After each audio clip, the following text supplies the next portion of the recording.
Mimi kumdescribe Chief Angelica kwa maneno matatu kwangu mimi haitoshi.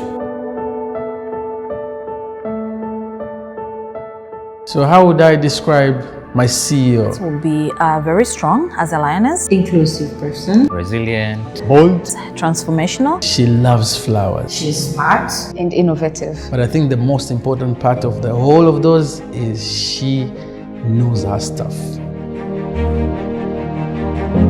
One experience that I will always remember is when I ordered the wrong cake.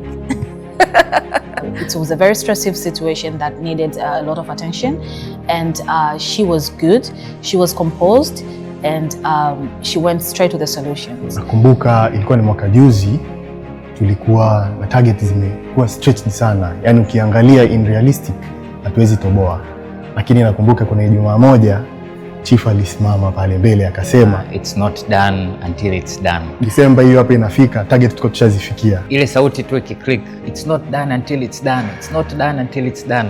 Najikuta tunapata strength na kile ninachokifanya hapo hapo kinaanza kuclick, kinaenda vizuri. One moment nakumbuka na Chief, siku zote ukiwa unaingia kwenye meeting zake, you have to always be prepared, kwa sababu at any point of time anauliza maswali kwa muda wote, na kitu kingine usisahau deadlines, anakumbuka hadi tarehe. Me, I'm a very competitive age person who I love competition. Lakini when I joined Mix, and one thing I realized is probably me met my match in terms of the competition.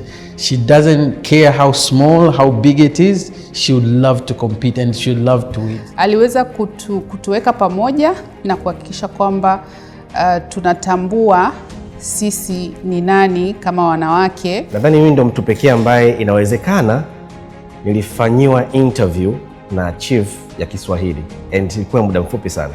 Aliniambia, so tell me about yourself.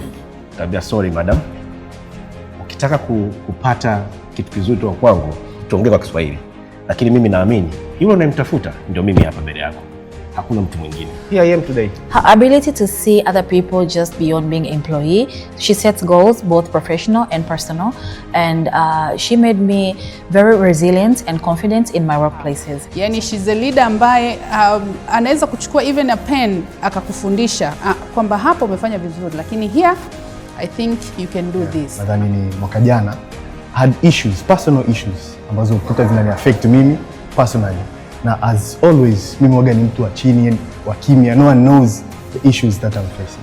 Lakini nakumbuka siku moja Chief akaniambia, naomba tuonane Jumatatu.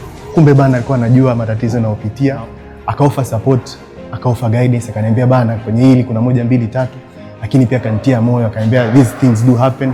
So wewe isiku affect sana.